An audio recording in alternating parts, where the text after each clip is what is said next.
شو وقت ناوي تنزع الماسك؟ هسه راح انزع لك الماسك. لا أهلا ولا سهلا، فما لي أن أرحب بكم ولا لكم أن ترحبون بي.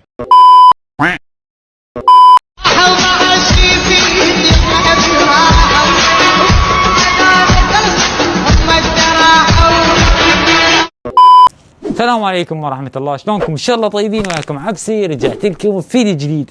اليوم الفيديو مختلف، واليوم الزي كذلك ما لبست رسمي، ما لبست كافي، رسمي رسمي رسمي. لزقت؟ خو ما لزقت يا أخي.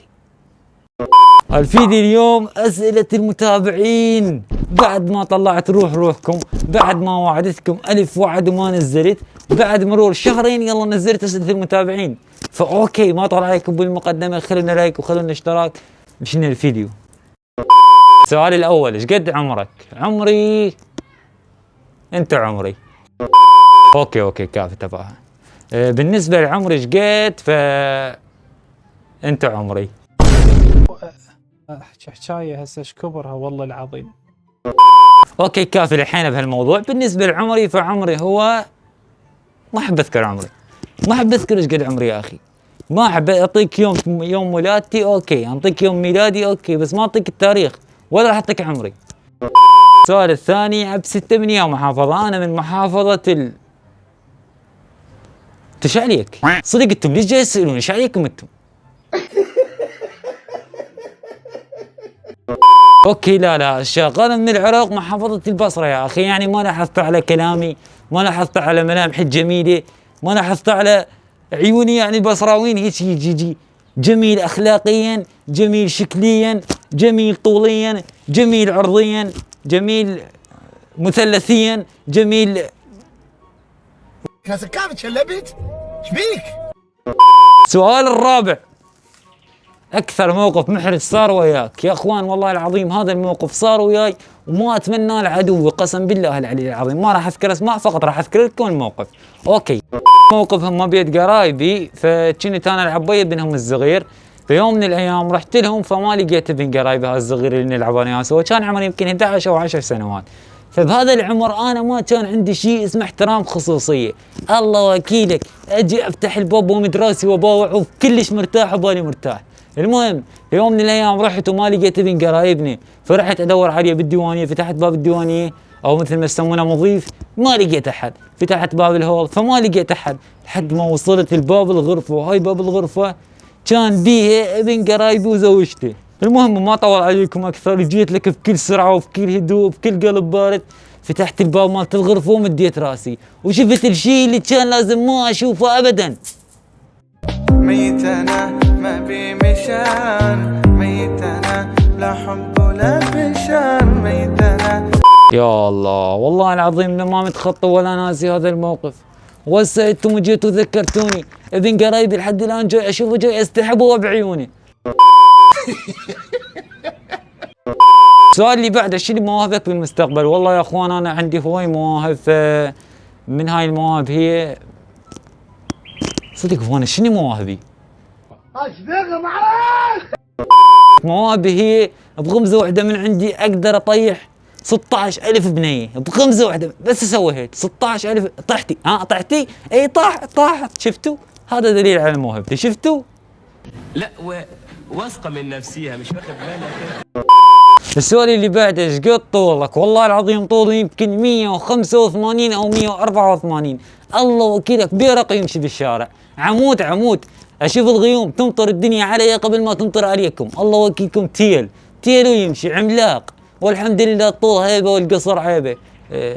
لا شلون ماكو متابعين قصار يتابعوني؟ لا القصر جميل والعيب شلون غلس.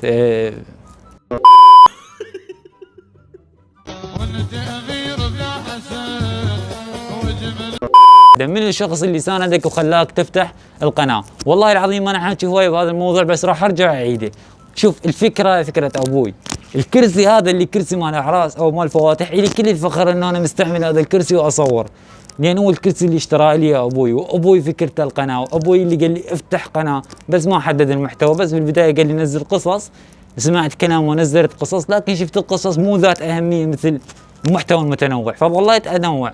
فالقناه قناه ابوي ثم قناتكم ثم قناتي، اوكي. انا اخير شيء فكروا بي، اوكي. ابوي ثم ابوي، لان الفكره فكره ابوي، والوصيه وصيه ابوي انه اظل بهاي القناه، وكل شيء يخص هاي القناه فهو الكم ولابوي. السؤال اللي بعده، تحب السفر واي مرحله واصل؟ بالنسبه للسفر فاكيد انه احب السفر وبدي انه اطلع خارج العراق، لكن تشوفون الظروف وتشوفون الاوضاع اللي جاي يصير ويانا فما اقدر اطلع. المهم السؤال الثاني، يا مرحله واصل بالدراسه؟ فانا واصل سادس اعدادي، مكمل دراسه، نعم سادس اعدادي.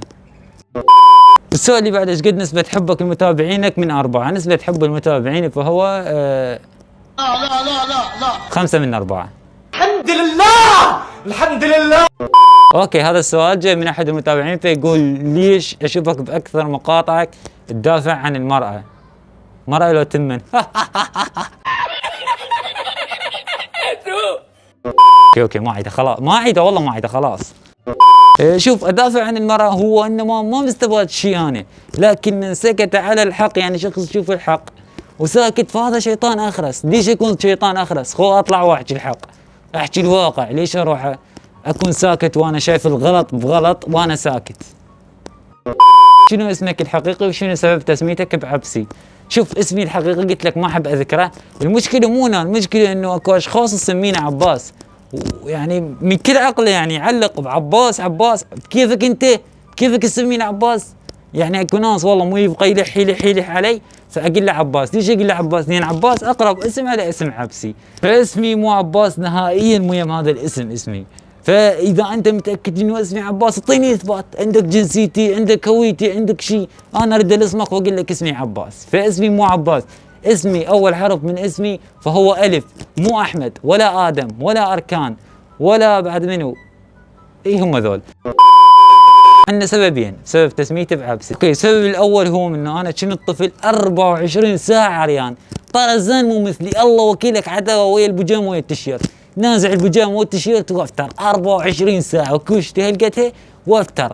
فالوالده حفظها الله وطال عمرها، الله يحفظ جميع الامهات الباقيه ويرحم الميتين، كانت لقبتني عبسي لين 24 ساعه عريان واركض وكوشتي وانا فلقبتني عبسي. اما السبب الثاني فهو من كثر حب الشخصية عبسي اللي هي هاي اللي ويا عدنان وينه، من كثر حبي لها فسميت نفسي عبسي.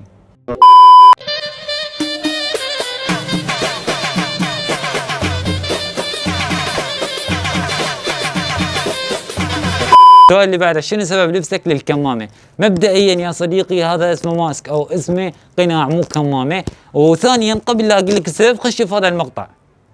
هسه تريد تطلع طلعه ويا عائلتك ما تقدر، يصورون بيك من بعيد، يعني اكثر من مره نشوف وحده تصورنا من بعيد، نروح عليها نقول لها ليش تصورينه؟ تقول انا مصوره؟ ما مصوره، انا ما مصوره. من ناخذ تليفونها ونفتشه نلقى صورنا، يعني طالع ويا امي مثلا، طالع ويا اختي، طالع ويا خطيبتي، تجين انت العينتين تصورين بينا من بعيد، ليش؟ ما افتهم. وعلى اي اساس تقبلين واحد يصورك؟ وين الخصوصيه فهميني؟ شنو هاللطلطه هاي؟ تعالوا باحترام استاذنوا واخذوا صوره، هذا طه المسكين ما يقدر يطلع ويا مرته للسوق، تورطنا واشتهرنا يا عيال، ما تتصورون ايش قد متندمين لان طلعنا وجهنا.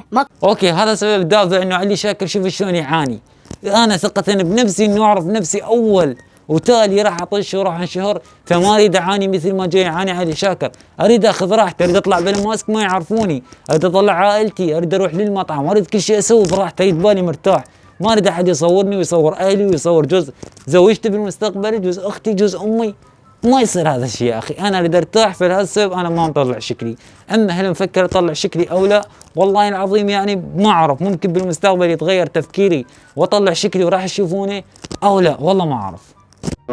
اكثر شيء سويته وندمت عليه، والله العظيم اكثر شيء سويته وندمت عليه اللي هو بهذا المقطع من انتقدت هذا الزلمه الشايب. انا تنمرت عليه ما انتقدته، والله العظيم مني شرته لحد الان انا ندمان وما اقدر امسح المقطع لين صاعد هواي مشاهدات واقول حرامات تهبط القناه.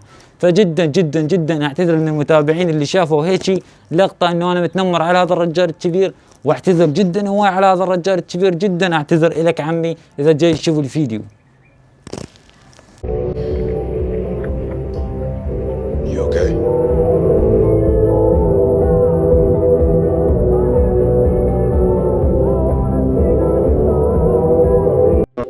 السؤال اللي بعده، شنو اغرب سؤال سمعته من طفل؟ والله العظيم اتذكر وانا بالشغل، شغل معي يمكن مرات يمكن قبل سنه سنتين هيك، كنت اشتغل ابيع شعر بنات. وانا جاي اشتغل وانا واقف، اجتني بنيه صغيرونه هيك يعني عمرها 5 سنوات 4 سنوات، فوقفت يمي، فانا كنت ملثم فوخرت اللثام وشربت ماي، فاجتني قالت لي عمو، قلت لها هلا عمو، قالت تشبه بابا، فانا من قلت هي تشبه بابا فرحت يعني، فرحت كيفت، فشفتها ظلت تضحك وهاي اعطيتها شعريه، فراحت، فانا رحت وراها يعني كانه ما اكو شيء جذبني الها، فرحت وراها وقلت لها، حبيت انه اسالها واجى على بالي انه اسالها ابوها وين، فسالتها وقلت لها عمو زين بابا وين، خليها اشوفه صدق يشبهني، فجاوبتني وقالت لي انه بابا رحيم رب العالمين. يا الله. بكيت وهل بكاء القلب يجدي، فراق أحبتي وحنين وجدي، فما معنى الحياة إذا افترقنا، وهل يجدي النحيب فلست أدري. هو مو سؤال، انما موقف يعني من طفل، يعني هذا الموقف ما انساه نهائيا والله العظيم، يعني مر على هذا الموقف يمكن 2 أو 3 سنوات وانا ما ناسي لحد هاي اللحظه. شنو حلمك تصير بالمستقبل وشنو صرت؟ انا حاليا شنو صرت بعدني ما صار اللي اريده، اما حلمي بالمستقبل انه اكون ممثل افلام، مو اكون ممثل مثل مسلسل عالم الست وهيبه وغيرها وهيك مسلسلات، لا، احب اكشن، قتل، اجرام، اكتلك اضبط شاجور براسك، هيك احب، هيك البوريه فلش على راسك، احب هيك افلام مثل توماس شيلبي مثل غيره، احب هيك افلام يا اخي، احب افلام اكشن، ما احب امثل افلام عراقيه مدري شنو اللعبه النفس هاي. اوكي، بالنسبه لعيد ميلادي فهو راح يصادف 30/11، عمري ما تعرفونه بس ميلادي راح يصادف 30/11، ركز 30/11 اوكي 30/11. كاسكافة شلبت شبيك؟ ليش تغلد ريبر؟ هاي الشكول، والله العظيم اعرف هاي الشكول، مجرد ما يدخل على المقطع مالتي الشاف شكلي هو هذا هو الجو، هو تقلد ريبر، خلاص تقلد ريبر، ما بيها منازع، ما بيها استثناء، تقلد ريبر. يا اخي اذا انت تحب ريبر روح شوف ريبر، روح شوفه يا اخي، ما مجبور تجي تدخل قناته وتحكي هذا الحكي. اولا الماسك ما اخترع ريبر، هذا نقطه اولى، مع احترامات الريبر وتحيات الريبر والمتابعين اللي يشوفوني. فكاف والله العظيم هاي التعليقات طلعت روح وبزعتني. مبدئيا الماسك او القناع ما اخترع ريبر، وثانيا الرسمي انا من 2018 البس رسمي، والقناة هاي من 2018. فش اقول لك، اعز شيء عندي بالدنيا ابوي وامي، ابوي الله يرحمه ودعت ابوي ودعت قبره ودعت روحه انه انا من فتحت القناه لحد الان لا غايتي اقلد شخص ولا راح اقلد شخص ولا اعيش بشخصيه شخص، هاي شخصيتي، هذا شكلي، عجبك ما عجبك يا اخي روح شوف ريبر. اوكي يا اخي ريبر هواي ناس قبلي لابسين ماسك، ليش ما رحت الريبر وقلت له انت تقلد فلان؟ ليش انا من فتحت القناه جيت عليه وتقول لي كذا وكذا؟ اولا يا اخي اذا انت ما عجبك محتواي او ما عجبتك قناتي روح تابع ريبر يا اخي، روح تابعه، من جابرك يا اخي؟ والله عيونك تشوفها انت تغلده، لو صوتك يشوفها انت تغلده، امر رباني الله انطاني هاي العيون، والله انطاني هذا الصوت، ايش بيدي انا يا اخي في هذا الشيء؟ رجاء انه انا بزعت من هاي التعليقات ولعبت نفسي والله العظيم، اتمنى انه بعد ما حد يكتب لي هيك التعليق، انا عبسي وذاك ريبر، اكو اختلاف ب 180 درجه، فماكو داعي لهذا الكلام. اوكي